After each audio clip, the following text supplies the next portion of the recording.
This video is brought to you by MSI. So you've picked up or are planning to pick up Dragon's Dogma 2 and want to know everything you can without brute forcing your way through or reading boring walls of text. You're in the right place. This is the most comprehensive guide on YouTube. Dragon's Dogma 2 has only one save file and that overwrites itself, so making a mistake can be costly. Intentionally so. I'm here to reduce that cost and give you the best possible start. I'm going to run through making your character, the vocations, skills and augments, pawns, inclinations, items, maps, quests, UI, and more. Check the timestamps below if you want something more specific. So let's start right from the beginning and walk through what you need to know in order.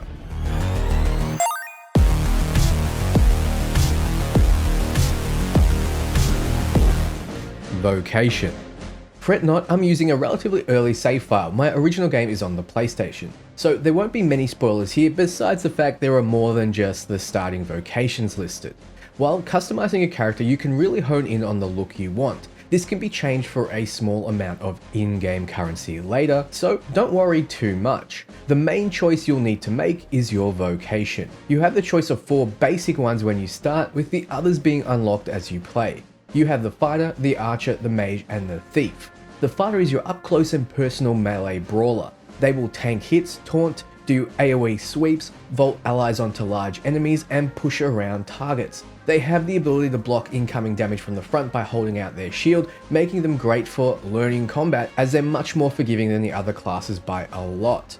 The archer is your ranged damage dealer. They easily take care of flyers and they do high weak point damage if you have good aim. They struggle breaking off monster parts when compared to the fighter and the thief, but they also have the longest range, meaning you won't need to put yourself at risk. The mage does high burst damage and is an invaluable support. The only vocation I'd say is core on every starting team. They can keep your squad healed up, they can give your weapons elemental effects, and after a long cast time, they can fire off powerful spells. They have no way to disengage directly, so they need to be defended.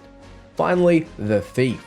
They zip around the battlefield, avoiding damage and dishing out a lot with fast attacks. They're best at getting behind targets and dealing high damage, as well as climbing enemies. For those who don't know, you can scale large beasts in order to strike at their weak points, which is usually their heads. Thieves do this the best as they can hold on by plunging their daggers into the creature's body like ice climbing picks as it tries to dislodge them. They have a few tricks and can steal items from enemies. I'd recommend a balanced party of all 4, though the only core vocation in my opinion, like I mentioned, is a mage. If you don't plan on going mage yourself, consider making your main pawn one. If not, be sure to regularly hire mages from Riftstones, which I'll get into soon. Having elemental boons on your weapons, as well as constant heals without you expending healing items, is invaluable. If you pick archer or mage, you'll definitely want a fighter to keep you safe with their shield summons ability early on. It'll make doing your thing uninterrupted much easier. Overall, each vocation has its uses in a party, so mix how you see fit.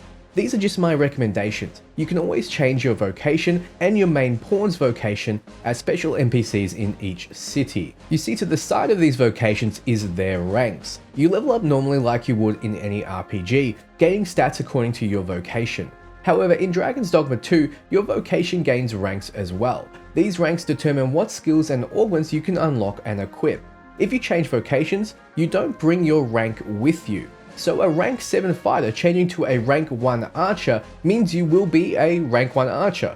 However, if you switch back to a fighter, you'll be rank 7 again. You don't lose ranks, and you gain the first 6 or so ranks very quickly. Also, your stats like strength, magic, and defense will change based on your current vocation and level. So a level 20 fighter will have more strength than a level 20 mage when you switch back and forth, regardless of the rank of each vocation. Hopefully that makes sense. Finally, like I teased, other vocations will be unlocked as you play through the game. I won't spoil those here, but if you want to see what will be unlocked and what they do, I'll have another video up on the channel explaining just that. Though for now, focus on the starting vocations as you want ranks in at least one. Skills and augments. So I mentioned skills and augments. First, we have weapon skills, which are skills that actively do something. So Burst Strike, for example, you can see charges ahead and strikes a target. Compass Slash is an attack that hits everything around the fighter. If you look to the right of the name, you can see it costs 450 DCP to acquire. This resource is accumulated as you level and rank up, and can spend it on unlocking new vocations, weapon skills, core skills, and augments. So weapon skills can also be upgraded. You see here the Airward Slash has an upgrade, Cloudward Slash, for 1300 DCP. Upgrades always improve a skill but cost quite a bit, and you unlock more and more skills as you rank up the vocation. You're limited by 4 weapon skills equipped at any time, so you can assign them to a face button each time you're at an NPC or at camp. Yes, you can set up a camp and use it to swap out skills you may need at the given time. Weapon skills are active face button skills that usually cost stamina to activate, meaning you can't just spam them without running out of stamina, which will exhaust you and make you vulnerable to attack while you catch your breath. Your core skills, though, can be any effect related to your vocation. For example, the fighter can get true deflect, making it so if you time your block, you'll stagger your enemy and counterattacks will cost no stamina. So it needs to be activated, but it's not a weapon skill. Other core skills include passive effects like Enchanted Counter, which improves your defend ability. Augments are next, and these are just straight up passives for your character.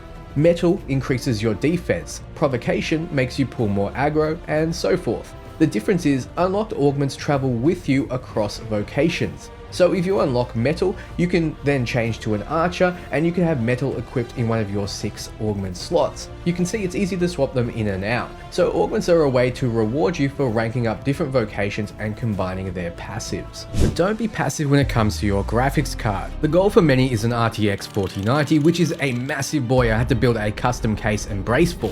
But if you have more discerning taste, let me introduce the all-new MSI Gaming Slim series. I'm playing on it right now and I have to say it's impressed me. Say goodbye to bulky, saggy graphics cards. It delivers powerful GeForce RTX 40 graphics with a thinner profile that will fit in almost any case. MSI's Tri-Frozer 3 thermal design enhances heat dissipation, providing exceptional thermal performance and ultra-quiet acoustics. To further this, the fans switch off when the GPU isn't working hard, giving you incredible cooling when you need it, and dead silence everywhere else, perfect for me since I want to record my videos in silence.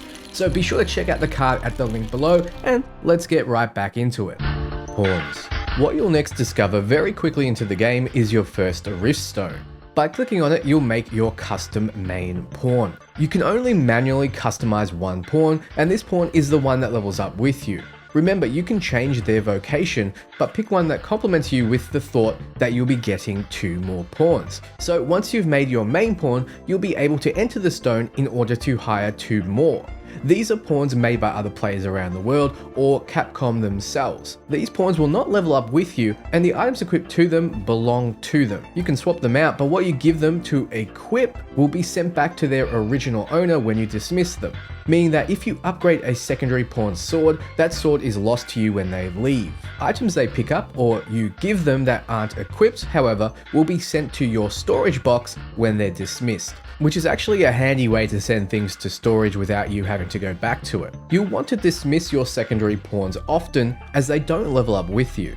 So if you hire a level 1 pawn, they will stay level 1 forever. Your main pawn, however, you can't dismiss and will level up and rank up with you. So what does this mean? It means here in the Riftstone, you can select secondary pawns, search for the ones you want, and that you'll be returning here often. So what do we see here? First, selecting a pawn will give you a breakdown. Let's start with what their inclination is. There are 4 basic inclinations and they determine the pawn's personality.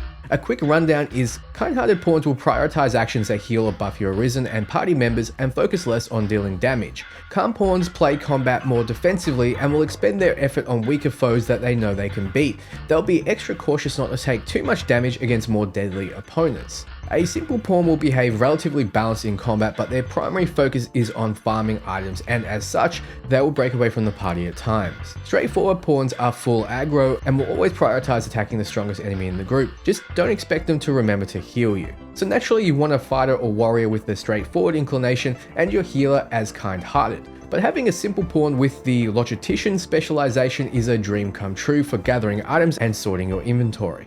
Speaking of specializations, next is what specializations they have. Most will have none to begin with, but keep an eye out for useful ones here. They just do random passive things. Next is the pawn's rating, which is mostly meaningless, except implying that they've been used a lot by other players and may have more information on quests. The more they see, the more likely they'll be able to lead you to quest objectives and hidden treasure they've found in those games. If you have a quest currently selected, Quest Guide will indicate if this pawn has knowledge of that quest and if they can direct you. Useful if you're stuck, as you can filter by this option. More on that soon. Pawns are given quests by their masters, and if you complete it, you get a reward. Then we have the owner of that pawn and its ID. If you select View Pawn Details, you get a more detailed breakdown of their stats, their vocation rank, and what skills they have equipped, which is useful if you're looking for something in particular to balance you out, like an AoE skill. Don't worry too much about base stats, you'll go through too many pawns to concern yourself, and stats don't really change much between pawn to pawn, since it's tied to level, vocation, and gear. Then, if you like the pawn, you can hit hire. If it's at your level or lower, it's free to hire. However, if you want to hire a pawn above your level and therefore have a bit more time with it before you outlevel it, it'll cost you Rift Crystals, or RC for short. You get RC at a steady pace, so don't be stingy, but also don't overuse it. A pawn at your level is just fine. Jump out of that menu and click back on the Rift Stone. You have a few options. First is to search for your pawn manually. Next is to see special pawns of a particular category we won't bother with now. Unique pawns are just custom pawns made by influencers. Next is the ability to set a quest for your main pawn, so you get something and offer something in return when they're hired out. You can see the pawns that are currently in the rift now without having to walk around it, and you can exit the rift. The main option is the one at the top, search for a pawn. Click that and you'll get more options. Advanced pawn search, which we'll be going into, view any you've favorited, look at your friends' pawns, look at previously hired ones you like, pawns your main pawn knows, and finally search by ID. Here's my pawn's ID if you want to take a look. Hiring by ID is much easier if you know what you want. However, click on Advanced Pawn Search. Here you can set the level you're looking for, particular vocations, if you want male or female, beast or human, if they have knowledge of the current quest you're on, what their inclination is, and finally, you can search by a specific weapon skill like Righteous Fury if you're looking for a fighter. Click search and only the pawns you filtered by will appear. If you fail to find any, try widening the parameters. So select your 2 secondary pawns, leave the rift, and you're ready to start your journey. Items. As you continue your journey, you'll see a lot of crafting materials glowing that you can pick up, chests that give you items, monsters' bodies that give you reagents, and more. Your inventory will start to get full. So let's take a look. Here we see the item screen, our main character, main pawn, and 2 secondary pawns. We see how much everyone is carrying, denoted here. Heavy is not good. The more weight you carry, the quicker your stamina will deplete with all actions that deplete stamina. You'll also move slower, so the lighter the better, and it comes in 5 stages. So if you're in the first pip, there is no difference between the start or the end of it in terms of punishment. When fully over encumbered, you'll not be able to jump and move around properly, so do avoid that. You'll fill up your inventory very quickly, so be sure to look around your tabs to see what you have. You can filter the view with this button, and you can combine items with this one. Combining is a good way to improve the consumables and reagents you have, so press the combine button, then select item number 1. It'll show you what it can combine with. Select another and you'll be able to craft something. Simple as that. The sum of both parts is lighter than both together, and it's usually more powerful than both. Also, food items spoil over time, so combining is a way to stop that happening by making dried versions or new items altogether. Here's an apple, and here's a rotten apple. They both weigh the same, but one poisons you with the blighted debilitation. Can you guess which? So it's best throwing it away, as you barely get any gold for it if you sell it. Items in your storage chest, which you can find around cities, will not spoil. You can use this storage as basically a fridge. You see here, if I highlight the third item, the pity wart, it has a weight, and it has some numbers and icons under it. The first icon is how many of these the Arisen has, aka your main character. Next is your main pawn, which has 3. Then your 2 secondary pawns. Finally, the chest is how many you have in storage. Obvious when I explain it, but not so much at a glance. This is also where you can equip items, easily filtered on by clicking the weapons tab or individual armor slots. Most items in your valuables can be sold for a high amount, just don't sell quest items. Only sell gems you find around the world. Finally, you can equip 1 ring on your left hand and 1 on your right hand. The map and quests. The map isn't anything you haven't seen before. You can set waypoints and zoom in and out. You'll be referring to it a lot as the game doesn't hold your hand. Then we have the quests you currently have taken. Some have a time limit, so be very careful accepting everything you get offered. If someone wants you to help save someone, for example, don't accept until you're ready to go do it right away. If you accept the quest then don't do it. The person you're meant to save might be dead by the time you get around to it. Finding a corpse is never nice. If you don't accept that quest, the timer won't start and you can always come back and accept it when you're ready. Make sure you set the quest you want to do as your priority, then when you have a pawn that has knowledge of that quest, they will direct you to it. If they say they know the way, hit up on the face button for the go action. This will tell them to go ahead and lead you. Follow and they'll take you where you need to go. To the right of a quest is sometimes an icon. In this case, it means your first secondary pawn has knowledge of the quest, and the other quests my pawns have no knowledge of. Finally, you have the status area, which lets you see more detail with your pawn and your arisen. Be sure to highlight over each stat to see what they do and they mean. Commanding pawns. I mentioned before the go command, but down here you see the face buttons go, wait, to me, and help. In combat, go lets your pawns act more freely to do what they want or go off and assault what you're looking at.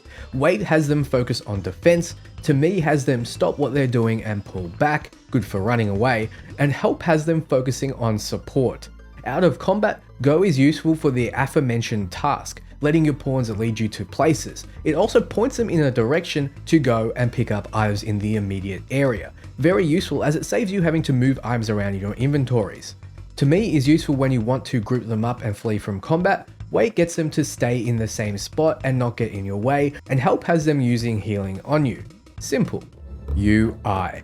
When you're out of menus, you have your minimap on the bottom left, which will show you points of interest, including an exclamation mark when there is a treasure or hidden seeker token, which there are 240 of hidden in the world that give you rewards when you hand them in. At the bottom middle is your health. When it reaches 0, you die and have to start again at the most recent save. Don't worry, it quick saves very often. When hit, you also lose a bit of max health, and this is only replenished when you sleep, either at an inn or in your own home or at a campsite. Stay out too long in the wilderness and your max health will be so low no amount of healing will help you. Below health is stamina. This drains when you run, even faster if it's uphill and slower when you're downhill.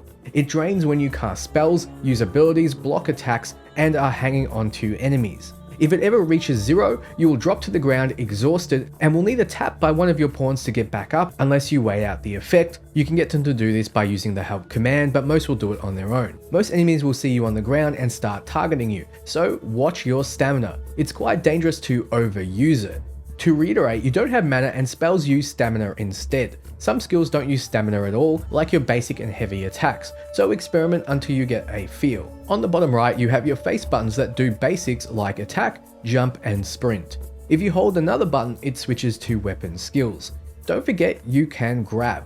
Grabbing smaller enemies will let you throw them, and grabbing onto large ones will pull them. However, if you jump then grab onto large enemies, you will latch on and you can start scaling them.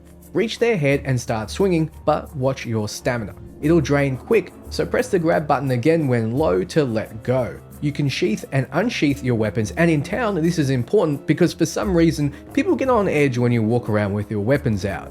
Yes, you can murder people, but it doesn't get you any real rewards and it causes you a lot of trouble.